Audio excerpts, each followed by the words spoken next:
औज़ुबिल्लाहिमिनश्शैतानिर्रजीम बिस्मिल्लाहिर्रहमानिर्रहीम। सामिन व नाज़रीन अस्सलामु अलैकुम व रहमतुल्लाहि व बरकातुहू।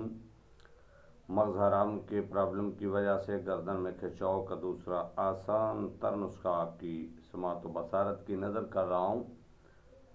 ऊँट के दिमाग के साथ एक कीड़ा होता है, वो कीड़ा हासिल करें।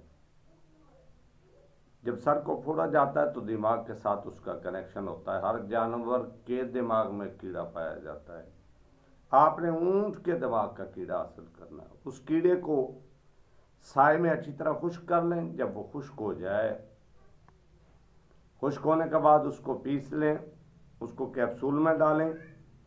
कैप्सूल में डालने के बाद आप उसे दिन में किसी भी वक्त ताज़ा पानी के साथ इस्तेमाल कर सकते हैं। और फिर एक हफ्ते के बाद दूसरा कैप्सूल, दूसरे के बाद यके बाद दीगरे, ये नहीं एक खा लिया तो 6 मंथ के बाद दूसरा खाना है, नहीं। दूसरे हफ्ते दूसरा कैप्सूल इस्तेमाल करें और तीसरे हफ्ते तीसरा कैप्सूल इस्तेमाल करें,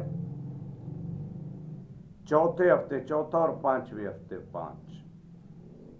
5 कैप्सूल लगातार आप इसी ऊंट के दिमाग के कीड़े को पीस कर लगातार 5 कैप्सूल इस्तेमाल करें तो इंशाअल्लाह अल्लाह के फजल व करम से दोबारा गर्दन में खिंचाव और दर्द नहीं होगा। रही ये बात इस्तेमाल करने की, तो ये आपका काम है।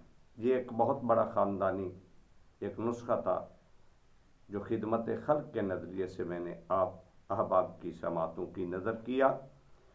इल्म की किरणें फैलाने से फैलती हैं और बढ़ती हैं।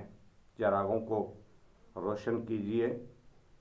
कोई भी सीने में राज है उसको अपने साथ कब्र में मत दफन कीजिए। मखलूक खुदा की खिदमत के लिए उसे अवाम तक पहुँचाइए। और अगला हमारा नुस्खा होगा, आजकल मैदे की अंतड़ियों में अक्सर सोजश पाई जाती है जो इसी सूरत में भी ख़त्म होने का नाम नहीं लेती। इंशाअल्लाह अगली वीडियो में आसान तर नुस्खा आपकी समातों की नज़र करेंगे कि अंतड़ियों की सोजश इसको कैसे ख़त्म करना है। तब तक के लिए इजाज़त दीजिए।